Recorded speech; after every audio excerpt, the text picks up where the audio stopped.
Well, hello again. I thought I'd show you the view out of the windscreen today instead of having the camera spun around so that it looks at me. I was watching Kremlin Jones the other day and on his live stream, and he was inconsolable when his webcam failed towards the end, about 15 minutes from the end. He was desperate to get his picture back on the screen. Goodness knows why. I mean, he could have just continued with audio only, but such is Kremlin Jones's ego. He has to get his face on the screen. Anyway, what I was going to talk about was, well, what I'm going to talk about is this AARO stuff. You know, the Congress asking for all this information to find out if there's anything to any of these science fiction stories, because basically the Congress have said, you know, let's find out if there is anything, you know, of substance to this. Is any of this real? So they've released people from security oaths for special access programs, these SAPs. They've all been released so they can go and tell Congress exactly what they're doing, where they're doing it. They can show them tangible evidence of this if it's actually going on. And I'll make a bold prediction. And they've got 6 months to present all this stuff to AARO and to Congress. All this information and samples of materials and all this sort of stuff. And I'll make a bold prediction that at the end of the 6 months, Congress and AARO will be saying exactly what they're saying now. There is no evidence there has ever been any ET, technological or biological recovery program or analysis program. There never has been, and there isn't now.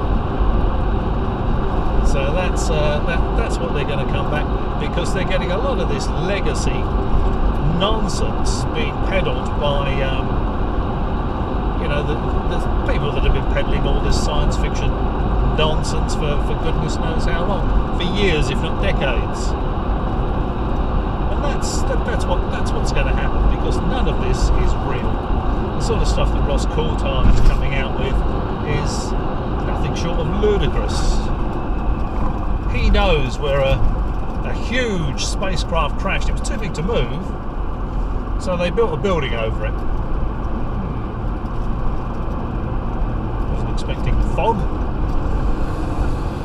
But, so they built a building over it. Now, he knows where it is, but he's not going to tell us. Oh no. No. Because he knows too many people will be looking at it on Google Earth and say, don't be ridiculous, that's an enclosed football stadium or sports stadium, or you know, it's this, that or the other. What it isn't is a building over a crashed alien spacecraft. Now, Coulthart saying he knows where it is but he's not going to tell us is very similar to Woodward and Bernstein, you know, finding out about the Watergate scandal and saying, oh, well, I know there's something going on with Tricky Dicky, but we're not going to tell you. Can you imagine? You know, he considers himself an investigative journalist, just like Woodward and Bernstein. And they were real investigative journalists. So none of this is real. It's all smoke and mirrors.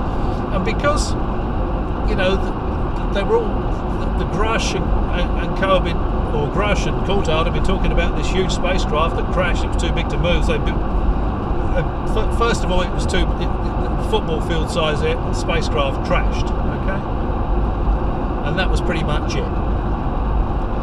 So then, when Congress said, okay, we want to see any bits of this ET material, you know, suddenly it had to be outside of the United States, so Congress couldn't demand to see a piece of it.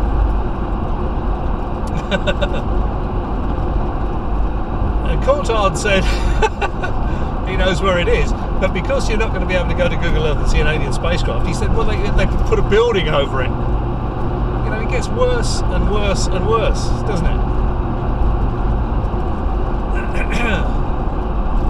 And if you've got United States people researching this thing, even if it is outside of the United States, there's going to be a money trail, because they're going to be going to a certain country. There's going to be airfares, there's going to be accommodation, there's going to be an expense trail to follow. We're going around in a bloody circle here. Where is this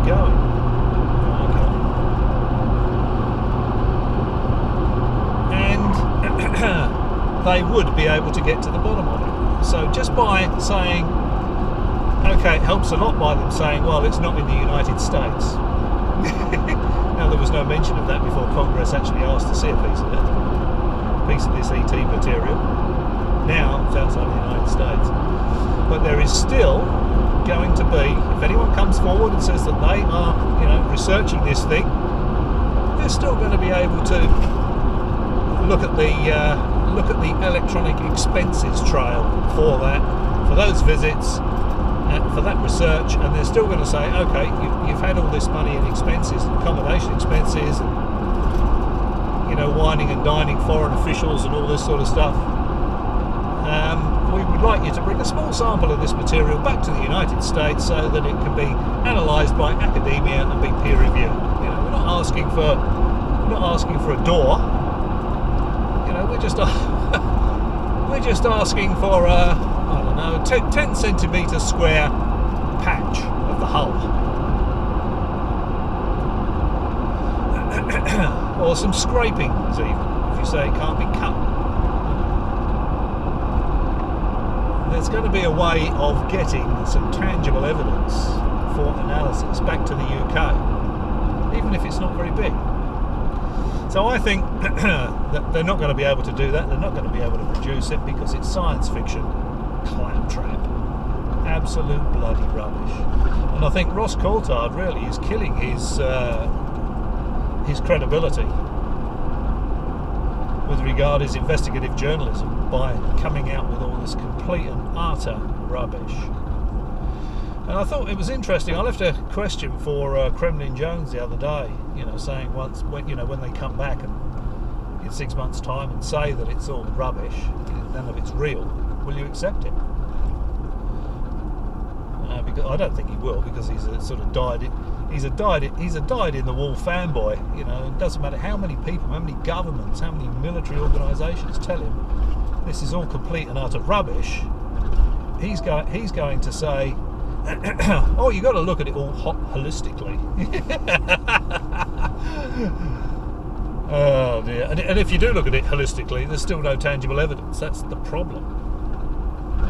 Now he said in his reply video, I think it was, or it might have been one of his other videos anyway, in a response to my question to him, will you accept this?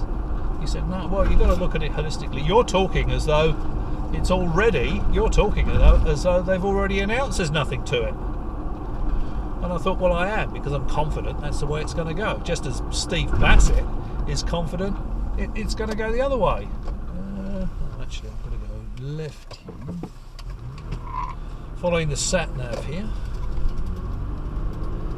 A place called Wiley, apparently. I think I've ever been here before. I'm just going from out of the bush a little bit back to where I live. On the right track, yes. Sorry about the... and down here, maybe? 200 metres. No, it's not this one.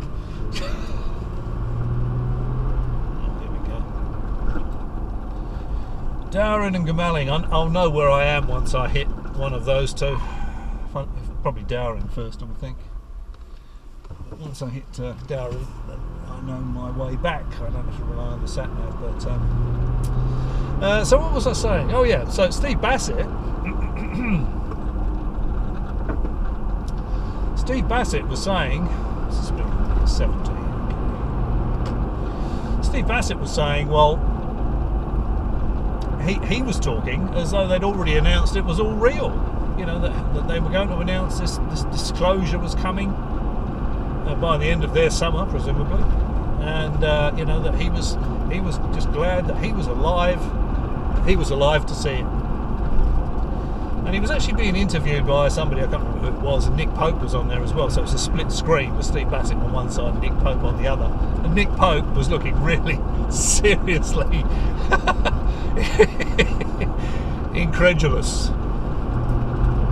Okay, it's 104 k's to Northam, and it's about another 100 and something k's back to my place. So a couple of 100 kilometres to go.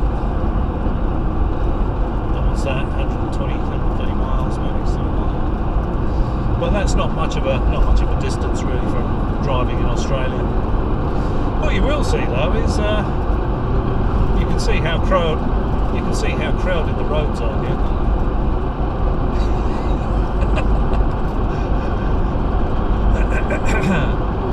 If you drive 100 kilometres in Australia, it takes about an hour. If you drive 100 kilometres in England, it takes about 3 hours. Which is why I've been here for decades. Left all that behind me a very long time ago.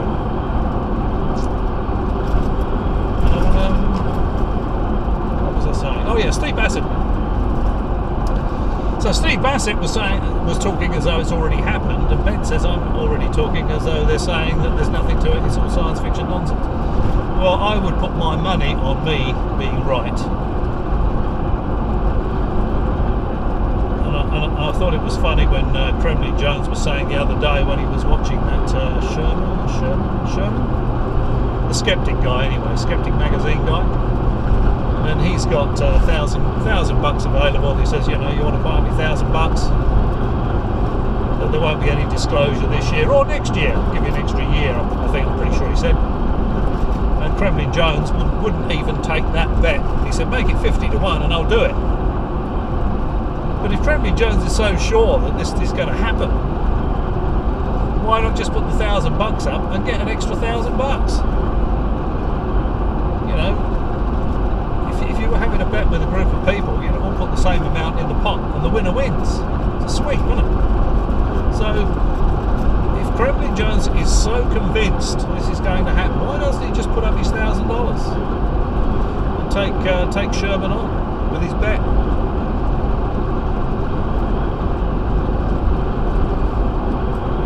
You know, it just doesn't make any sense, does it? But yeah, I'm pretty sure that, I'm pretty confident that, I'm completely confident in fact that I'm not going to play around with money bets and all this, putting money in escrow accounts.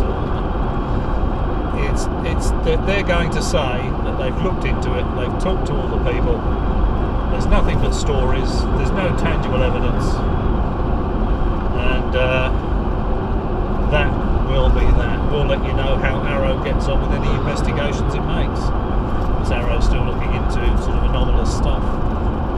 So if they find anything, they'll let us know. NASA have said the same thing. They found nothing. If they find anything, they'll let us know. Avi Loeb is telling the world he's got these pieces off the ocean floor, which could be part of an ET spacecraft. He's shaking the bits in a little plastic vial in front of the camera, showing us that he's got tangible evidence. Now, he hasn't analysed it, he doesn't know what it is yet, but if it does turn out to be artificial in origin, he's going to tell us. You know, Jake and Elwood haven't been to see him, he's not being threatened. He can't talk about it or anything else, and he's going to make his samples. He did a preliminary analysis on the ship, because it was a research vessel, they had analysis equipment on there, so he did a preliminary analysis on the ship. And he said, yeah, okay, it's got this unusual sort of composition. Now he's got it back to Harvard, they're going to do a more in-depth analysis, and if he thinks it's artificial, he will put those samples out there for peer review. It's not all being hushed up, it's not all secret, is it? But he did say that the preliminary analysis apparently showed, say the little birdies, that it had indium in it.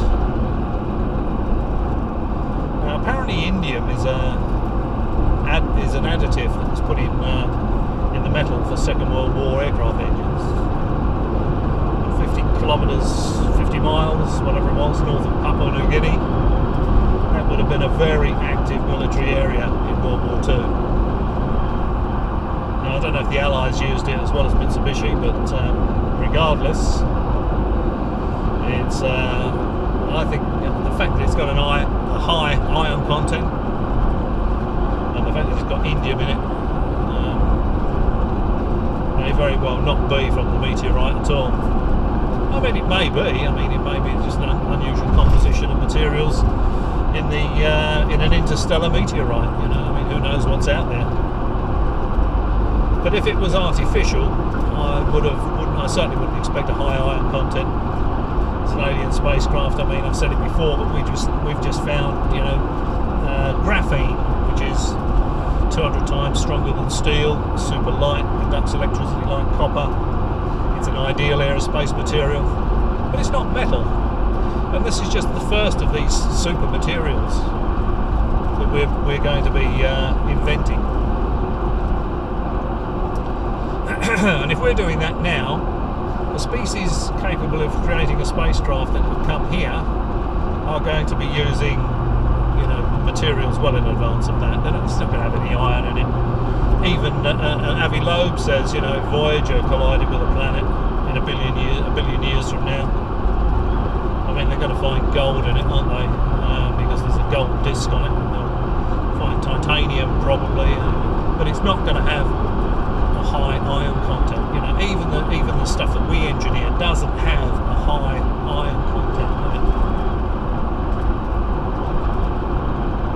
So yeah, I think it's. I'd put my money on Avi Loeb announcing that it's not artificial. But good on him for having a look. It's good that he's doing this research.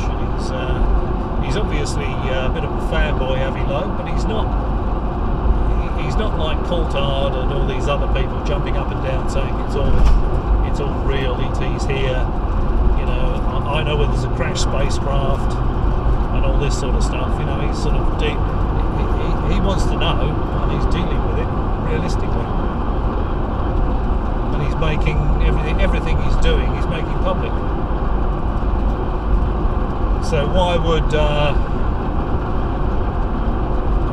all this other stuff be top secret, yet no one's bothering Avi Loeb? Doesn't make any sense, does it?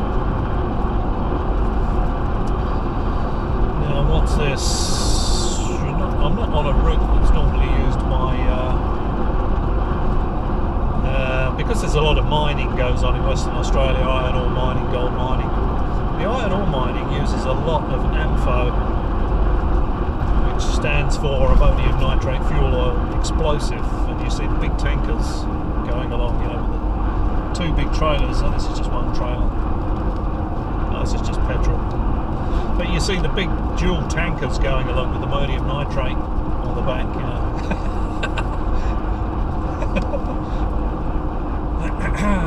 And yeah, because you don't need an awful lot of diesel. Now the ammonium nitrate is the oxidizer.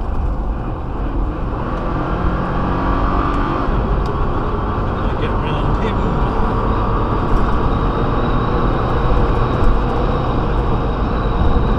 Before I get to the white line, yes I can.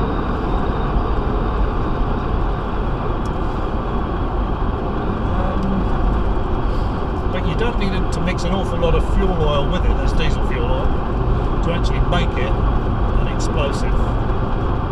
So if you had one of those big trucks with those big tankers on it and it crashed, so it probably hold, I don't know, about 1,000 litres of diesel probably. And because you only need a small percentage of the diesel to mix with the ammonium nitrate to make the ANFO, you would end up with one hell of a bomb. And I'm really not keen following those things or overtaking those things. But I do it pretty frequently, but not keen on it. Anyway, it looks like it's going to be a beautiful day here in WA. Now it's what is it? 12th of July, I think it is. So we're sort of getting towards midwinter. The middle of July is midwinter here in Australia. So this is like this would be like the 12th of December in the UK, the equivalent thereof. Look at it, there's no snow, no ice. It's going to be 19 degrees today. It was a little bit chilly this morning. I think it got down about 8 degrees. But yeah, that's about it. Anyway, I'm starting to ramble now. I think that's about all I was going to say. Oh yeah, just one other quick thing, and that's on the Ukraine.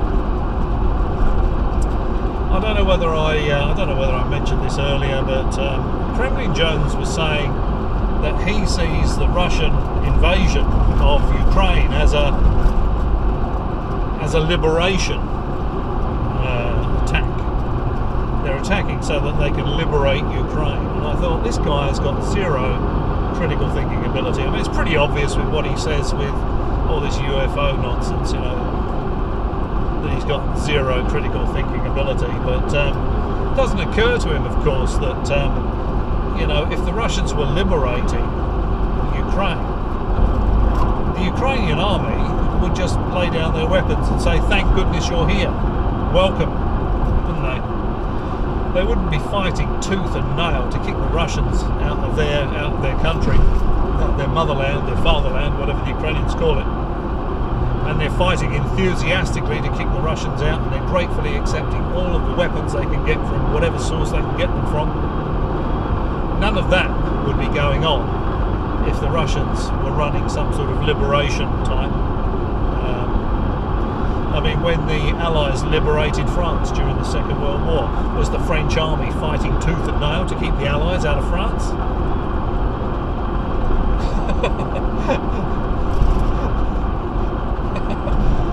That was a liberation exercise, you know, and they were all out in the street waving flags and welcoming them, and that's what would be happening in Ukraine if it was any kind of liberation exercise.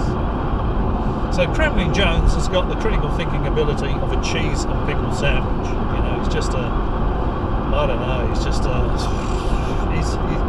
think he said he failed everything at school. He's just not very bright, I think, is the bottom line with Jones. That's why he laps up all this conspiracy rubbish that could be, you know, rejected within minutes by anybody with any critical thinking ability. He just laps it all up and repeats it all as truth. It's in fact complete and utter rubbish. All right, well, I think that's about it.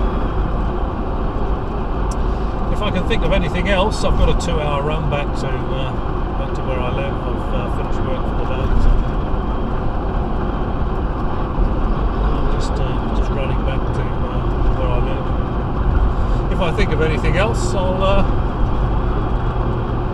make another video. As always, if you've struggled through the video all the way to this point, jolly well done. Thank you very much indeed for watching, and maybe I'll catch you again.